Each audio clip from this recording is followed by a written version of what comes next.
राधे राधे। आध्यात्मिक यात्रा चैनल पर आपका स्वागत है। आज हम एकादशी व्रत कथा को सुनेंगे। एकादशी माता कौन थी, उनकी उत्पत्ति कैसे हुई, कैसे बनी वो भगवान विष्णु की प्रिय, यह सब हम इस वीडियो के माध्यम से जानेंगे। एक वर्ष में आने वाली सभी एकादशियों के बारे में जानेंगे, उनके नामों और उनके गुणों के बारे में जानेंगे, एकादशी व्रत के महत्व को समझेंगे। तो चलिए शुरू करते हैं एकादशी व्रत की कथा। श्री सूत जी महाराज शौनक और आदि 88,000 ऋषियों से बोले, हे महर्षियों, एक वर्ष के अंदर 12 महीने होते हैं और एक महीने में 2 एकादशी होती हैं। एक वर्ष में 24 एकादशी होती हैं। जिस वर्ष अधिक मास पड़ता है उस वर्ष 2 एकादशी बढ़ जाती हैं, तो इस तरह कुल 26 एकादशी होती हैं। उत्पन्ना, मोक्षदा, सफला, पुत्रदा, षटतिला, जया, विजया, आमलकी, पापमोचिनी, कामदा, बरूथनी, मोहिनी, अपरा, निर्जला, योगिनी, देवशयनी, कामदा, पुत्रदा, अजा, परिवर्तिनी, इंद्र, पाशाकुंजा, रमा, देवोत्यानी और अधिक मास में पड़ने वाली एकादशियां हैं पद्मिनी और परमा। ये सब एकादशी अपने नामों के अनुसार गुणों को रखने वाली हैं। इन एकादशियों के नाम तथा गुण उनके व्रत एवं कथा को सुनने से मालूम होंगे। जो मनुष्य इन एकादशियों के व्रत को शास्त्रों के अनुसार करते हैं, उन्हें उन्हीं के अनुसार फलों की प्राप्ति होती है। सूत जी ब्राह्मणों से बोले, हे ब्राह्मणों, विधि सहित इस एकादशी की कथा को भगवान श्री कृष्ण ने कहा था। प्रेमी जन ही इस कथा की उत्पत्ति को प्रेम पूर्वक सुनते हैं और इस लोक में अनेकों सुखों को भोग कर अंत में विष्णु पद को प्राप्त करते हैं। श्री सूत जी बोले, हे ब्राह्मणों, सबसे प्रथम इस एकादशी के महात्म्य को भगवान श्री कृष्ण ने अर्जुन से कहा था। उसी के अनुसार मैं आपको कहता हूँ। अर्जुन ने कहा, हे जनार्दन, इस एकादशी व्रत का महात्म्य क्या है? इस व्रत के करने से क्या पुण्य मिलता है और इसकी विधि क्या है? आप मुझसे कहिए। ऐसा सुनकर भगवान ने कहा, अर्जुन, सबसे पहले मार्गशीर्ष मास की कृष्ण पक्ष की एकादशी का व्रत करना चाहिए। दशमी की शाम को दातुन करना चाहिए और रात को भोजन नहीं करना चाहिए। एकादशी को सुबह संकल्प नियम के अनुसार कार्य करना चाहिए। दोपहर में संकल्प पूर्वक नदी, सरोवर, बावड़ी, कुआं आदि में से किसी में स्नान करना चाहिए। स्नान करने से पहले शरीर पर मिट्टी का चंदन लगाना चाहिए। चंदन लगाने का मंत्र इस प्रकार है, अश्वक्रांते रथक्रांते विष्णुक्रांते वसुंधरे उद्रतापि बराहेण कृष्णेन सतबाहुना मृतिके हरमेह पापम यन्मया पूर्व संचितम त्वया हतेन पापेन गच्छामि परमागतिम। व्रत करने वाले को स्नान करने के पश्चात पापी, चोर, पाखंडी, दूसरे की बुराई करने वाले, पर स्त्री गमन करने वाले, दुराचारी, दूसरे के धन को चुराने वाले, मंदिरों में चोरी करने वाले या इन सब मनुष्यों से बात नहीं करनी चाहिए। यदि अनजाने में इनसे बात हो जाए तो इस पाप को दूर करने के लिए हमें भगवान सूर्य नारायण के दर्शन करने चाहिए। स्नान के बाद धूप, दीप, नैवेद्य से भगवान का पूजन करना चाहिए। रात को दीप दान करना चाहिए। ये सत्कर्म भक्ति पूर्वक करने चाहिए। उस रात को नींद और स्त्री प्रसंग को त्याग देना चाहिए। एकादशी के दिन तथा रात्रि को भजन, सत्संग आदि कर्मों में व्यतीत करने चाहिए। उस दिन श्रद्धा पूर्वक ब्राह्मणों को दक्षिणा देनी चाहिए और उनसे अपनी गलतियों की क्षमा मांगनी चाहिए। धार्मिक जनों को शुक्ल और कृष्ण पक्ष की एकादशियों को एक समान समझना चाहिए। उनमें भेदभाव नहीं करना चाहिए। विधि के अनुसार जो मनुष्य एकादशी का व्रत करते हैं, उन्हें शंखोद्वार तीर्थ में स्नान एवं दर्शन करने के बराबर उतना पुण्य मिलता है। वह एकादशी व्रत के पुण्य के 16वें भाग के बराबर भी नहीं है। संक्रांति तथा चंद्र सूर्य ग्रहण में दान करने से और कुंभ में स्नान करने से जो पुण्य प्राप्त होता है, वही पुण्य मनुष्य को एकादशी का व्रत करने से मिलता है। अश्वमेध यज्ञ करने से जो पुण्य प्राप्त होता है और उससे 100 गुना पुण्य एकादशी को उपवास करने से मिलता है। 1000 तपस्वियों को 60 वर्ष तक भोजन कराने से जो फल मिलता है वह फल एक एकादशी का व्रत करने से प्राप्त होता है। जो पुण्य वेद पाठी ब्राह्मण को 1000 गोदान करने से मिलता है उससे 10 गुना अधिक पुण्य एकादशी का व्रत करने से मिलता है। 10 श्रेष्ठ ब्राह्मणों को भोजन कराने से जो पुण्य मिलता है वह एकादशी के पुण्य के 10वें भाग के बराबर होता है। 10 उत्तम ब्राह्मणों को भोजन कराने में जो पुण्य मिलता है उतना ही पुण्य एक ब्रह्मचारी को भोजन कराने से होता है। इस पुण्य से 1000 गुना पुण्य कन्या और भूमि दान करने से प्राप्त होता है। कन्या और भूमि दान के पुण्य से 10 गुना पुण्य विद्या दान से और 10 गुना पुण्य भूखे को भोजन देने से होता है। अन्नदान के बराबर संसार में कोई दूसरा पुण्य नहीं है। इस दान से स्वर्गीय पितृ तृप्त हो जाते हैं।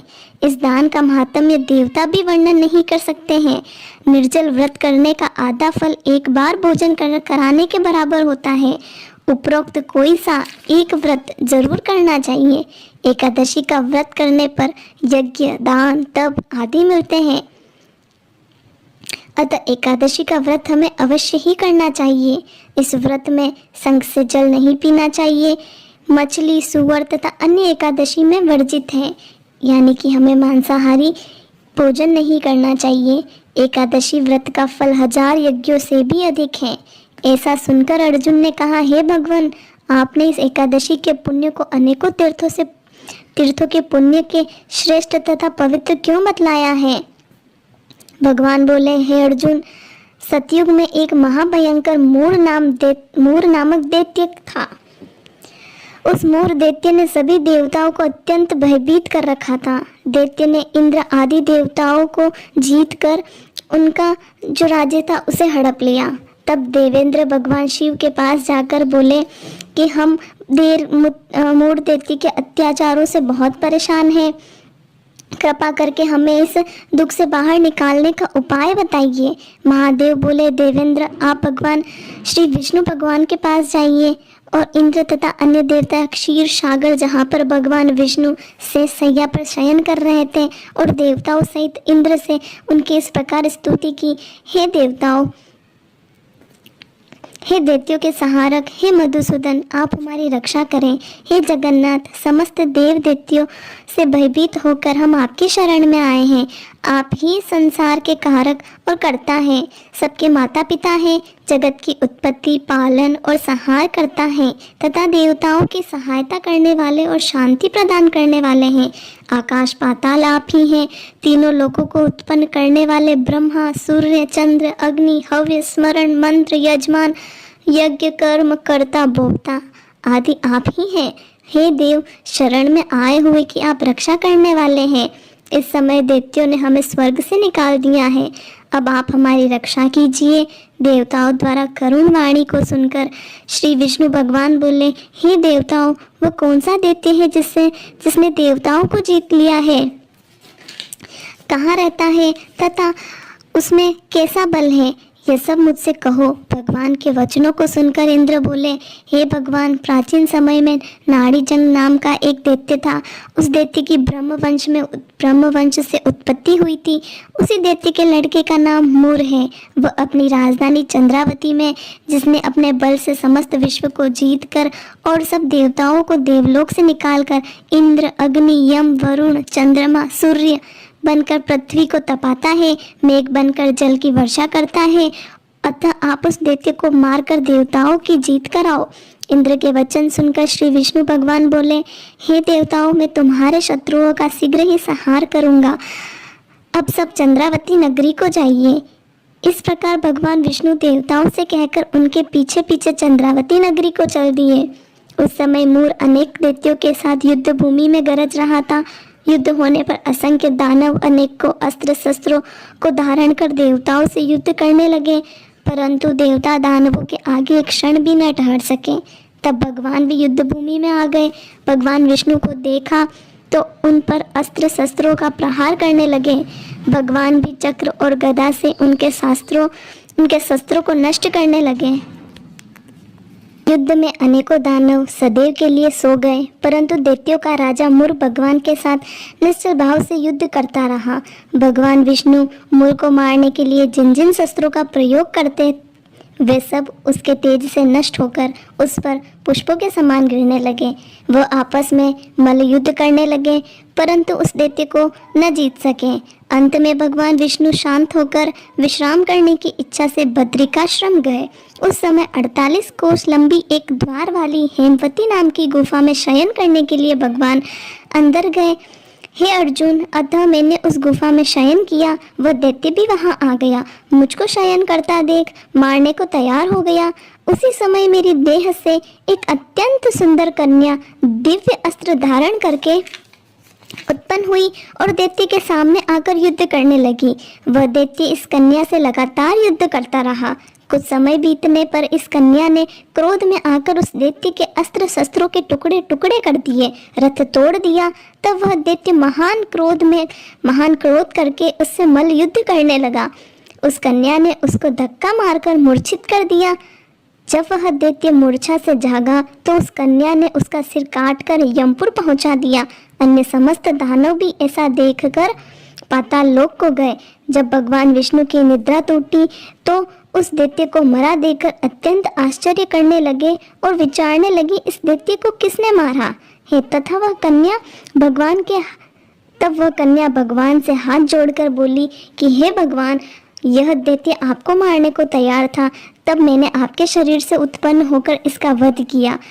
इस पर भगवान बोले, हे कन्या, तूने इसको मारा है, अतः मैं तेरे ऊपर प्रसन्न हूँ। तूने तीनों लोकों के देवताओं को सुखी किया है, इसलिए तू अपनी इच्छा अनुसार वर मांग।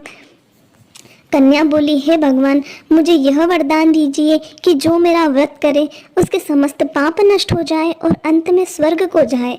मेरे व्रत का आधा फल रात्रि को मिले और उससे आधा फल एक समस्त भोजन करने वाले को मिले।